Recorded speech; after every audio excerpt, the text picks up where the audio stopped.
Hello and welcome back to part 2 of security features in SalonTouch. In this video, we're going to look at security profiles, what they mean, and how do we go about assigning them to different employees. So let's get started. Now we look at these security profiles here, manager, partner, employee, owner that we had set up previously, and I'll explain each one of them. So first of all, what is a security profile? So the security profile allows the owner of the salon to assign employees a given profile. So you can say, okay, I have this employee, I'll give her the employee profile. I have a manager, I'll give them a manager profile. Now what do these profiles mean? These profiles define the level of access that these employees can have. For example, an owner or a manager might have full rights and access, but an employee profile might have a limited defined access, so they won't be able to access all areas of the software. So in this way, we can have different levels of access for employees, for managers, for associates, or whatever we have set it up. So to create a new profile, I simply go to Add right here on the top left side, and it would bring up a template. I could start with a blank template, or I could pick up an existing template and use that as a template and modify it.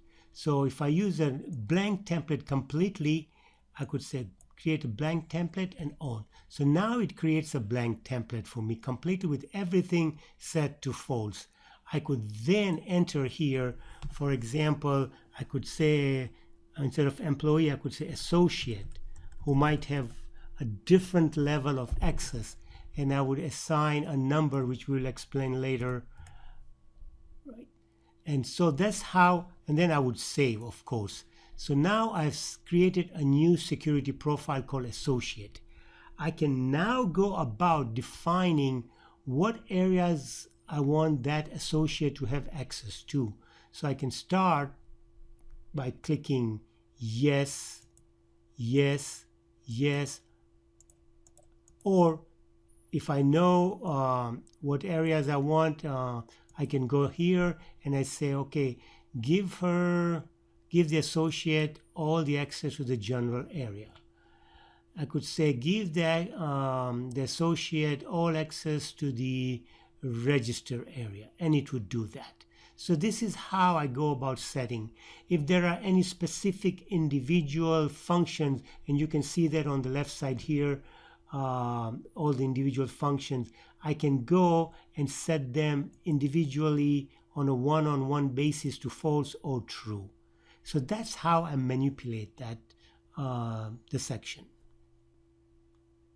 Let's talk a little bit about what these numbers here mean. Level 25, 75. So you can see that each profile has a different number. The owner here is 100, the partner or the manager is 75, the employee is 50, and the associate is 25. Now, the actual numerical value of the number is not the amount of access that that profile can have. It simply denotes which security profile is more important than the other. This can be used for situations where, for example, both the owner and the manager may have access to modify an employee's profile, but you do not want to allow the manager to change the owner's employee profile. Whoever is assigned to a profile that has a higher level will be able to modify anybody assigned to a profile which has a lower security level. I hope that makes sense. And don't forget to save after you've done any changes. Now, let's go and see how we use these profiles. So let's create a new employee and it'll be clear how we use this. So I go to Setup, Employees, and I'm going to add a new employee.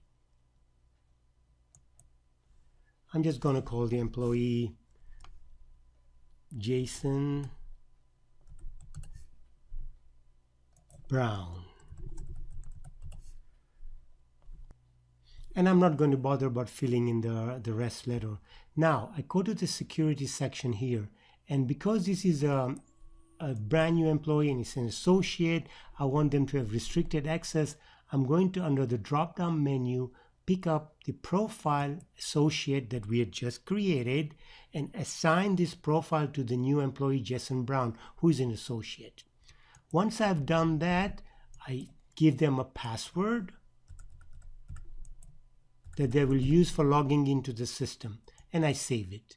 So now going forward, this new associate employee, Jason Brown, will have limited access to the program. We could, for example, go at any time and change. Let me just save this. Close. We can go at any time to the security profile and decided that we want to give Jason some more access. I can come back here and start changing things if I wanted to do that. And don't forget to save. So I hope this gives you a pretty good idea of how to navigate and manage the security access features within SalonTouch. The manual has a detailed description of what these things mean, and in most cases they're pretty much self-explanatory. Things like, do I want this employee to modify the client gender? If yes, then it will be true. If no, it'll be false. So things like that. Spend some time looking at them and see what works for you and what doesn't work for you. Again, thanks for watching, and I hope this was useful. Have a great day, and we'll see you again soon in our next video. Bye.